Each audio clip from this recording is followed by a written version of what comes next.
Hi everyone, I am back in the kitchen to make scalloped potatoes.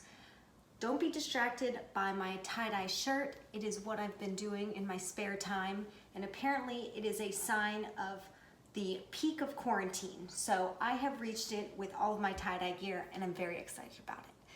But I want to tell you about scalloped potatoes today. It's very similar to the macaroni and cheese that we did because we will make a roux, and then basically you put potatoes instead of the pasta. So to get started, you just need a few ingredients. Of course, potatoes, milk, flour, butter, some spices, salt and pepper, cheese, and a pan, a Pyrex dish. So I'm gonna peel the potatoes and we'll get started. Got the potatoes peeled here, and I have a handy dandy tool. It's called a mandolin. This is so helpful, and I mainly only use this for scalloped potatoes, but you can use it for so many things. If you don't have one of these to slice up your potatoes, then you can just try to slice them as evenly as possible, probably about 1/8 of an inch to 1/4 of an inch. And the way I do it is I hold the bigger end and just slice like this. You have to be really careful not to obviously catch your fingers, but this is a great tool. There's actually a guard that protects your fingers, but I lost mine. I don't know where it is. So if you do this and you've never used it before, it'll come with a guard, so use that. I'm a professional. We are all sliced, and I'm going to put these sliced potatoes in a bowl of cold water to keep them from browning while we're making the sauce. So just set these into the water and then put them aside until we're ready to use them after the sauce has been cooking. Ow.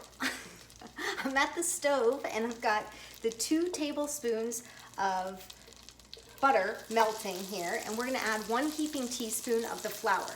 This again is the roux, just like we made on the macaroni and cheese. I'm using a wooden spoon this time, even though a whisk is better, but it's just too loud, so I will spare your ears. So you sprinkle the flour into the butter and let that cook together. The point of this is to mix the flour with the butter and cook out the raw flour taste, because it just tastes like doughy and you don't want that flavor in your food, of course. So you let this mix. It's gonna be a little bit brown. You don't want it to burn, but try to get the flour mixed in. And then I have about 1 cup of milk here. This is whole milk, and the heat is on medium high. And I'm just gonna slowly add this milk and stir it to incorporate it. The roux mixture is going to thicken this milk and turn it into a delicious sauce.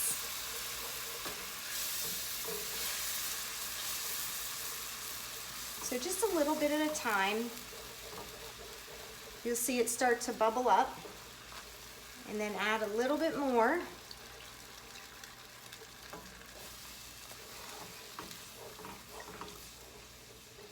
See, I've got some clumps in there. That's why the whisk is really best to use. So I'm gonna pour that in, turn the heat down a tad.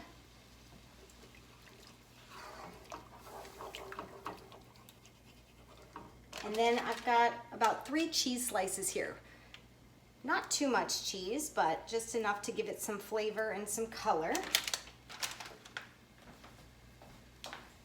And I'll add some salt. About 1/4 of a teaspoon. A little pepper, not too much, and a little tiny bit of the cayenne. Oh, I don't know. This could be spicy scalloped potatoes now. Melt the cheese, and that's pretty much it. You just melt it down, and you don't want it to be too thick. It will thicken it up in the oven. This is also a good time to turn on your oven to 350. But that is so simple. It seems kind of scary to make a roux, but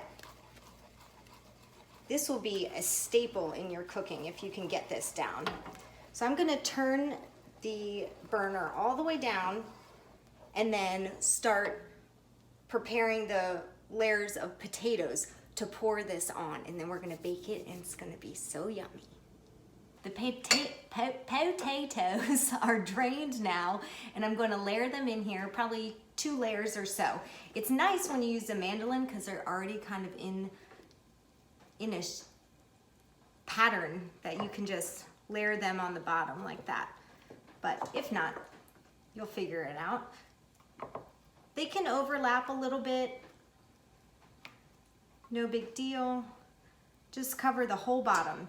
Oh yeah, and I did actually spray this Pyrex dish with a little cooking spray so it doesn't stick to the bottom. Get those all in there.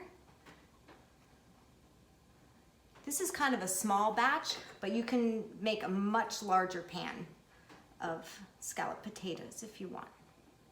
Okay, so that's one layer. I'm gonna take half of the mixture from the stove and pour it on to here. I did use the whisk after I turned the video off because it was a little too clumpy. So just take about half of it, eyeball it, and pour it over. That's good, that's about half. And then do another layer. And don't burn yourself. I am working up a sweat here. That is not very appetizing. I'm just gonna go with it. Seems like I have more than 2 layers of potatoes. I have all these little baby potatoes, so I'm just gonna go ahead and put these all on top. You really can't mess this dish up. So,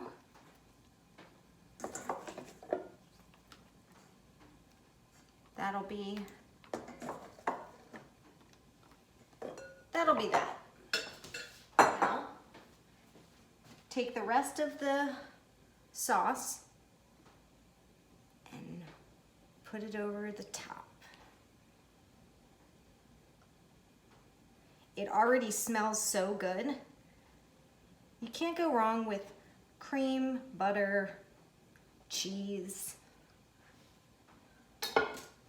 And finally, more cheese. I have cheddar cheese because I like to put the grated cheese on top. You can use whatever cheese you like, and this will get nice and brown.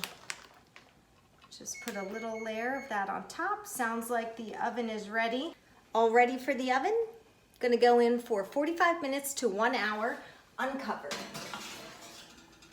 We'll check on it at 45 minutes and see if it needs any more time. I will be back to you.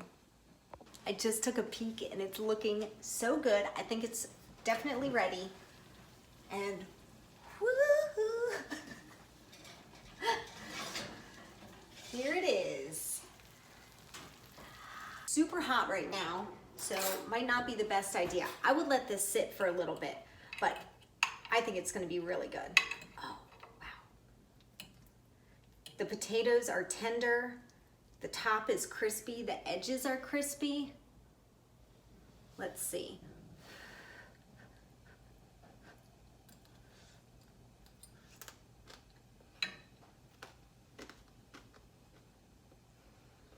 It's very good. It is very delicious.